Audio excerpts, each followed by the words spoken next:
cameras, action. Now let's engage in the dialogue. Let me browse through your mind like a catalog. Conscious metaphysics, allow me to break down the specifics. Educate, motivate. If you don't feel free, you can liberate. An LLC is what I'm building, the #1 podcast in the building. So let me slide on up in the Bentley truck in my Versace shirts. They can't get enough of this deep conversation, expansion, elevation. I'll send you a link you can tap in. It ain't quite what I used to do back then. Now I get it on the front and the back end. Multiple money streams keep coming in. Enlighten, empower, evolve.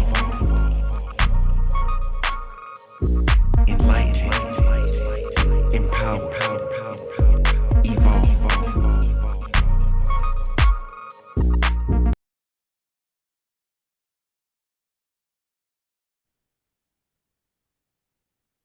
Greetings, everyone. I'm Luke Bryan Smith, and welcome to Enlightened, Empowered, Evolved. I believe everyone's doing well, and everything is unfolding perfectly, exactly as it should, even if you can't see it at first. I'm excited yet again, and you know why.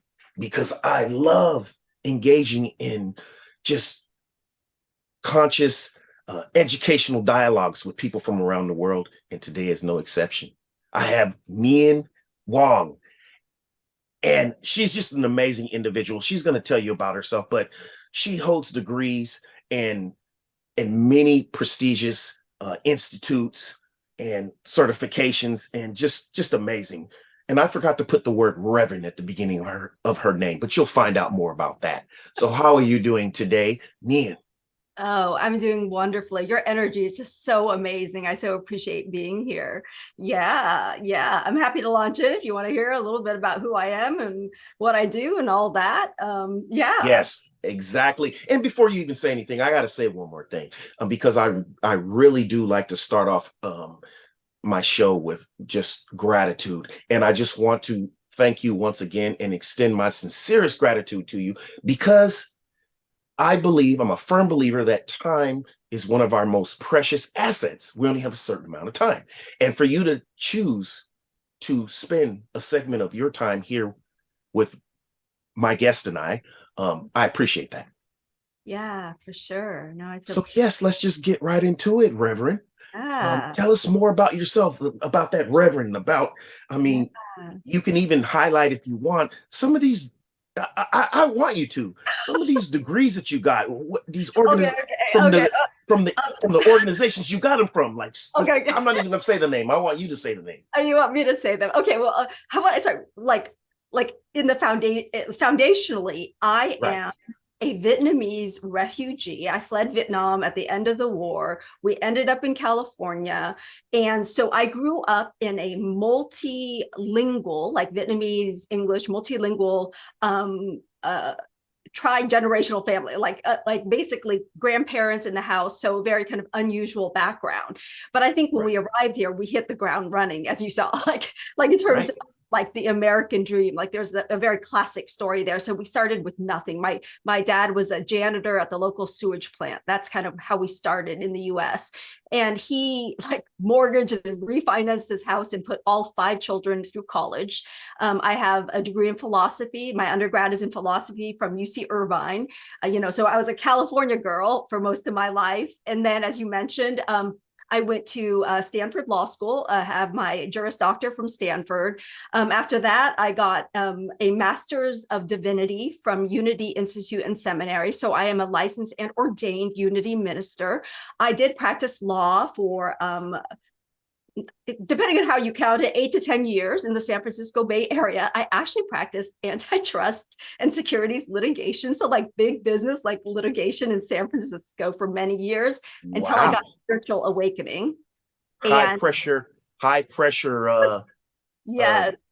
job. Yeah. I'm sure litigation involved with, corporate. Oh my gosh. I can only imagine, because I've watched, only thing I have that gives me sort of an image of how that is watching shows like Suits and things like that. So, which I won't even watch, but joke is, because people, I mean, I guess I take it as a compliment. I mean, like, I'm not bashing lawyers or anything like that, but when people meet me today, they're like, you were a lawyer, right? Because the world I live in is so different right now. So my focus is ministry, but I actually don't do church ministry. I was a church minister for 5 years, and I left to found Evolving Enneagram.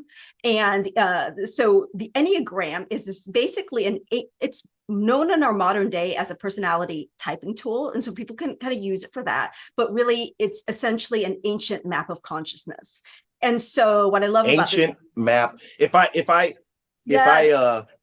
butt in, it's not to be rude, but it's just you saying certain things that I haven't heard before, and I'm just saying them, repeating them for myself and the audience. So absolutely. Ancient map of what? Consciousness. Of consciousness. Yes. And that just feels good for some reason. Go ahead. So what's amazing about it, because even in ministry, I was teaching prayer and forms of meditation. I consider myself, so I'm a unity minister, but I consider myself to be an interspiritual minister. Like I'm very much, it's like non-dogmatic. I really believe there are many paths to an experience of the divine, and I practice different ones from Buddhist tradition, from Sufism, and all sorts, and from the Christian mystical tradition mainly. So I really believe in sort of our oneness, the oneness of all life. And so what the Enneagram is basically a circle with 9 points around it. And the circle represents our wholeness. And so the 9 points represent almost like nine ways we've lost sight of that fundamental wholeness and our fundamental oneness. And so when you can locate what we call your personality type, like that's just the beginning. One of my friends has called it like finding your personality type is like the trailhead to the wilderness of your whole self, the wildness and the wilderness of like this dynamic whole. And so this idea is like, once we determine our Enneagram type, it actually helps us to see what are my barriers to presence? What are the ways I think I'm going to seek out? Now, when you say barriers, excuse me again. When you say barriers, because you're throwing so much wonderful information at me, I'm going to stop you every now and then. Barriers to presence. What do you mean by that? To the present moment or presence of yourself? I mean, what do you mean? Yeah, what a great question. For me, because again, my bias is that the fundamental nature of existence is beneficent, is good, is love. And so this idea that we just need to open to it, that we have these limiting beliefs, if you will, not just beliefs, but like a limited framework, a lens through which we are blocked from the knowing of that fundamental goodness within ourselves, as well as within our context or reality, right? Or shared reality. And so the Enneagram, by helping to name it, then my spiritual journey isn't just some amorphous, like, how do I awaken? What I recognize is different people. The Enneagram helps me to understand why different people need different paths. Based to that oneness, that based on my personality structure. Like say there's a type 7. 7s generally flee from pain. And so there's this like positivity, right? But 7s but there isn't a genuine positivity. What 7s do is they black out any negative feelings and they run from them, and they run to the nearest vacation or the nearest idea that's exciting. So the idea is like, if I understand someone to be a 7, then what I support them in is actually going into their pain and their grief and difficult parts that they were running away from, so they can find that their wholeness and a more authentic satisfaction and ability to like be whole is in there, and fulfillment is there, not by discarding and running away. Would it be correct for me to say you help them to heal those areas so that they can overcome them, or no? That wouldn't be the right context. That's one way of saying it. We can think about healing it more in terms of healing consciousness, almost like there's nothing fundamentally broken. But what we're healing in a way is almost like that limiting lens that only believes that like most 7s don't believe that they can face their pain and make it through, right? And so there's a way in which they can't stay with the authenticity of their struggle. Most sevens come to me after actually like a parent has died, and like they don't even know how to stay and be with and hold space for their own grief, which is a part of humanity. They don't know how to to Right. process that. Yeah. And you remind me, and this is all about you, but you just reminded me of a segment I did last week when you said about nothing's broken, because this woman said that in her perspective, she said, I used to be a therapist, but I moved from being a therapist because therapist is synonymous with something's wrong, something's broken, into coaching, which means bringing out the best self. So that kind of reminded me of that when you said that. And I'm just, that is amazing. And I know that information and things that you're saying right now are not coincidental. Even down to when you mentioned your the institutions that you received your degrees from, which is Stanford. And my younger brother went to Stanford. He was studying, I believe, engineering or something like that. And then my son, my oldest son, he went to a community college for a couple of years, and then he transferred to UC Irvine, and now he's living down there. Yeah, so he went there for 2 years. But yes, back to you.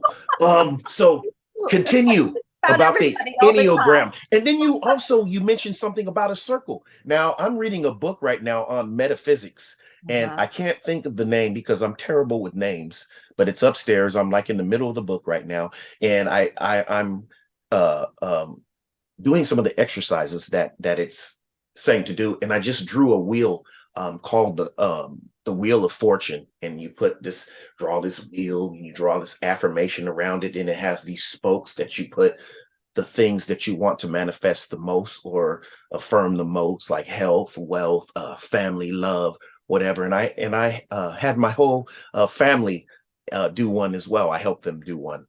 Oh, my wife and my daughter. But that's amazing. So yes, just little key things that you're saying is just reminding me of some other thing. It might not have anything. I don't want to say anything, but it might not be the same thing that you're talking about. But it's triggering things that you're saying, and I know that's not coincidental. So go ahead. I want to hear more about this Enneagram. Yes, Enneagram. Now, did you develop this?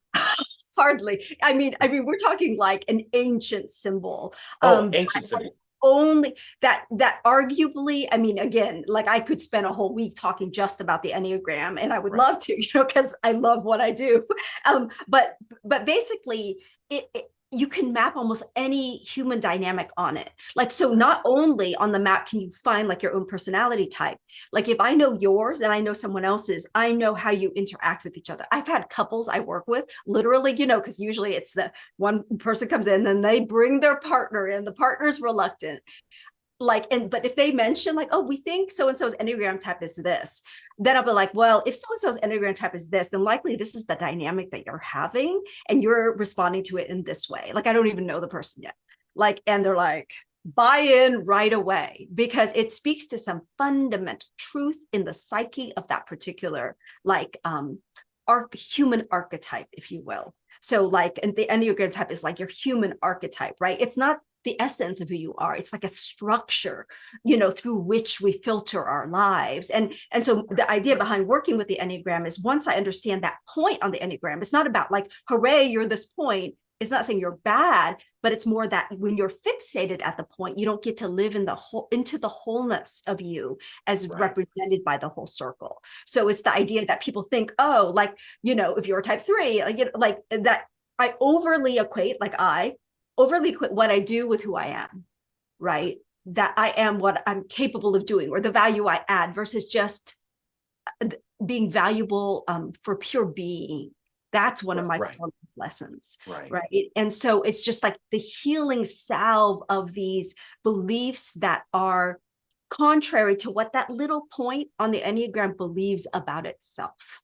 That's like awakening. Seeing themselves in a much broader spectrum, basically. That's what I'm getting. Would I be Yes, correct to say that? seeing their wholeness and embracing it, learning like the ways that the type structures is like, oh no, you can't be that. Like for instance, the type 9, sometimes called the peacemaker, very averse to conflict. But what if a type 9 from a soul place is called to bring forth an opinion or a stance in the world that is going to create conflict with those they love? So your soul is calling you to do it, but your personality type shuts it down. So we work on it together. You created your own blocks per se. Yeah. Yes. And now, so how do you come up with the type that someone is? What number? How do you come up with that? You have your own. Yes. I mean, I'm sure you know, and you can't tell us all your secrets, but you have a formula down for figuring out what number someone is. Unfortunately, unlike other personality typing systems like Myers-Briggs and other things like that, where you can actually just take an online test and you can figure it out, with the Enneagram, it really is an art. And part of the issue with the Enneagram and part of its power is the Enneagram doesn't name behavior. It describes underlying motivation. And so that's why it can be hard to get like at the core type, right? Because two people can fix the crooked picture on your wall for very different reasons, right? Wow. And so it's about going, what in you has the need to do that? Like, are you perfecting it? Are you making it beautiful? Like what is like the core reason, right? And so that's why it's more of an art. And yes, there are online tests. People can just Google Enneagram and, like I'm sure you'll have it in the notes here, but that's not definitive of your type. Like you might get into your top 3 if you take an online test. I do typing interviews. And so even that, like it's still, the ethical tradition that I come from says that no one outside of you can type you. We can help point the way as guides. Yes. But it's yours to claim that. It's yours to claim. And I resonate with that. Yeah. And it just, because a part of what I'm doing is about honoring your wisdom, about bringing forth your truth, right? And helping you to get out of your own way. When I talked about the limiting beliefs earlier in the Enneagram, what I'm really talking about is like transparent beliefs, meaning it's beliefs through which we see the world, but we don't even see the beliefs. Yes. They're transparent to us. So if I can help make those transparent beliefs opaque, if I can help you see the beliefs through which you see the world, then you can start to see, oh, wait, that mirror makes things closer than they appear, then I have to offset for that in my life. Like if I tend or lean toward, like if I'm an 8 on the Enneagram, I'm going to lean towards it's me against you, everything is a fight, I was like, and I had one woman I was counseling where it's like, oh, what if you approach that PTA meeting like they weren't against you? What would that be like? Yes. Like, oh my God, it went so well. A lot of people, including myself, approach things in a certain way, and it's always good. That's why now, at this point in time in my journey, I embrace other people's perspectives, because whether I agree with it right then at the time or never agree with it, it's giving me something to think about, and just, outside of my own way. Because I think we all, if we're not careful, we all have like just a certain way we're thinking, a certain pattern, and it kind of closes us off instead of remembering to remain, open and see what happens, and approaching things and circumstances as what can I learn, and what can I observe from this about others, and especially about myself. So that is amazing. That's speaking to me, just listening to you. Yes. And just wiping away the basically, if I was to use a reference, I would reference it to like some glasses that you have on and they're really dirty. Yes. But you can see you have the gift of sight, but you're wearing these glasses that are dirty, and you're helping to clean those so that in that lens you can see and connect with your own higher self. Yes. In fact, most of my introductory classes, I quote Anais Nin, who may not be the first to say this, but it's this quote that we do not see things as they are. We see things as we are. We are. Right. Yeah. Right. Yeah, meaning the attitude that we take towards things, it's not some unforeseen thing that's causing us to do that. And I remember when I wasn't at this stage in my journey, there would be a saying I would tell others, especially that I would have conflict with. I would say, you're making me feel this way, or you're making me do this, or you're making me angrier. And now that I know, no, right. no one can make you anything. Right. Even I'm just using that as an example, Yes. as just a simple example. No one can make you if you think about it. Right. I mean, I agree that triggers, but still, even with triggers, you have to allow that. But that's something that does take work. But as far as me saying that someone is making me angry, I really dissect that down. What do you mean? They're reaching into you and they're programming your mind and saying, okay, anger, or what you're receiving into your ears, you're interpreting it and then projecting it out as anger, which is your decision. Yes. 100%. I forgot to say I'm actually a trained mediator as well. So like the nonviolent communication, you basically just described like an aspect of it, which is, we recognize there's a fact out there. A person did that, you did that. And I feel angry because I interpreted it to mean this. Yes. And then I can really own that. Here's my story. Let's even check out my story. Is my story correct? Right. It's like, because, that means you don't respect me. That's why you did that.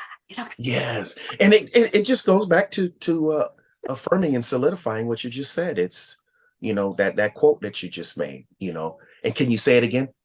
Anais Nin's quote, like, we don't see as they are. We see we are. We are. I love that. Yeah. And that's by who? Anais Nin. Yeah. AISNIN. Okay, let me get that again. Right here on the show. ANAIS Anais Nin. I have it right here. Yes. And again, like so many quotes nowadays, right? Everybody could be like, is this the first person who really said the quote? I'm sure a gazillion people said it in different ways. Right. Right. Because I come up with quotes all the time, but I never like say that, or try to even put out there like the energy of, I came up with this. I'm sure even if I may have heard something like it before and it just registered in my mind and I forgot or never have, but we're all connected anyway. So there's, someone could have said it 100 years ago, 2 days ago, or whatever. I'm putting it in a way that I'm interpreting it and how I'm feeling. And it might even be exactly the same as somebody else did. Right. So for sure. Oh, one thing I wanted to chime in on it, because even as I'm looking at you, I'm like, there's a circle right behind you, right? So I keep thinking about the circle idea. We talked earlier about like the power of the Enneagram for your inner work, your journey into the wholeness of yourself as represented by the circle. But the amazing thing about this map of consciousness is it actually maps relationality as well. And so there are multiple things. It's like I can describe your conflict style based on what your number is, and your partner's conflict style, and how they relate to each other. But what you were just describing makes me think like we see things as we are. We see things from where we sit on the circle. Right. And so in groups, basically, in my terms, what level of consciousness we are in now, or what degree of just where we are in life, mindset, everything. Right. Yes. So that's amazing. You're not reading me right now, are you? I'm always reading. No, I'm just kidding. I'm just kidding. Right. No. But there's, I have to tell you though, so some people use the Enneagram solely psychologically. And the reason, it goes to your talk last week with the former therapist.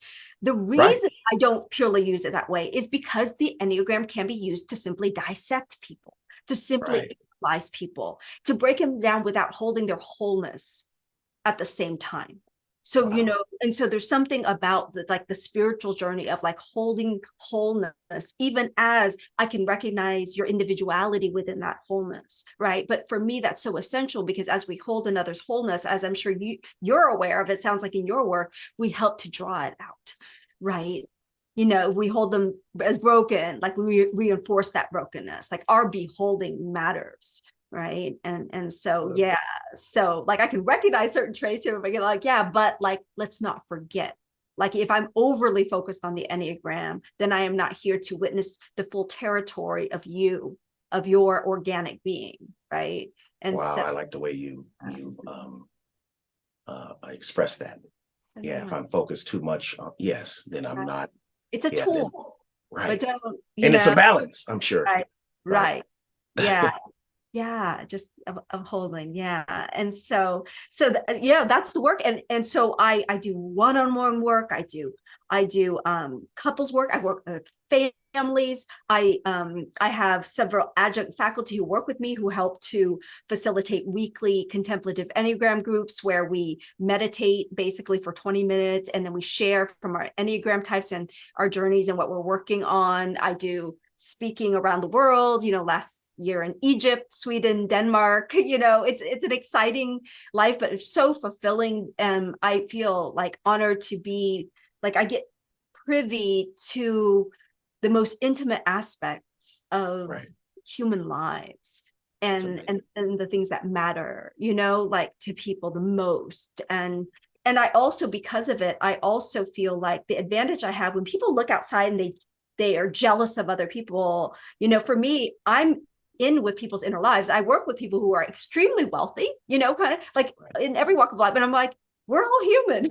Right, There right, that right. we all struggle. And so to be in touch with that humanity in everyone, no matter what their outsides look like, Right. right? It feels like a deep honor, but also keeps me grounded in our shared humanity. I work with like folks who are in that top 1 percentile, and I volunteer at the local prison and support Wow. folks there. And so for me, it's not just like charity, it's about like, it's maintaining my own sense of wholeness and Right. maintaining my It's your ground. passion. Yeah. It's And something that you would do. Um, and I'm just putting this out there because I listened to um, a segment the other day, and what the gentleman was saying is that true success is doing something that you would do for free, but you're getting paid for it. That means that you have a passion for doing what you're doing. So you're not doing it solely based on uh, monetary, you know, profits. Although that is something right. that comes with it, but at the Yeah. same time, you have a passion for doing what you're doing. So Yes. that just and it reminds me of me in regards to me writing music. It's me writing and recording music has little to do with how much I'm going to sell of the music, Mm-hmm. as to and as in comparison to how it makes me feel, and it makes me feel complete doing that, being a creator. And Yeah. just it brings me joy, and like you say, like you mentioned, makes me whole. So that's amazing. That I Yeah. love that, because Yeah. you're doing it for the right reasons. Not, Um, not saying that if someone chooses profit that they're doing it wrong. I can't judge anyone's journey, right. but I'm just saying what resonates with me at this Uh, present moment is someone that is doing something that they're passionate about, and that's basically what I see, yeah. what I feel when I listen to you, that it's Yeah. about caring, and it just intrigues you to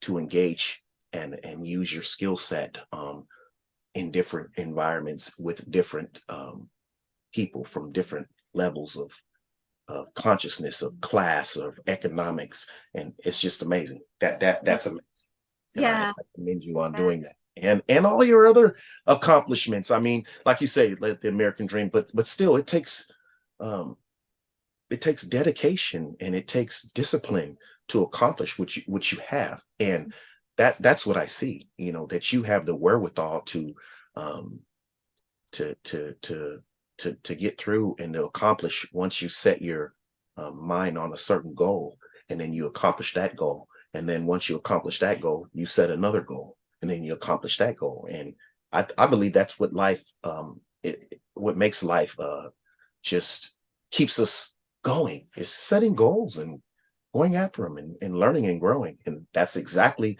you're the exact definition of that. So Kudos to you. Okay. Thank you No, for being, thank you.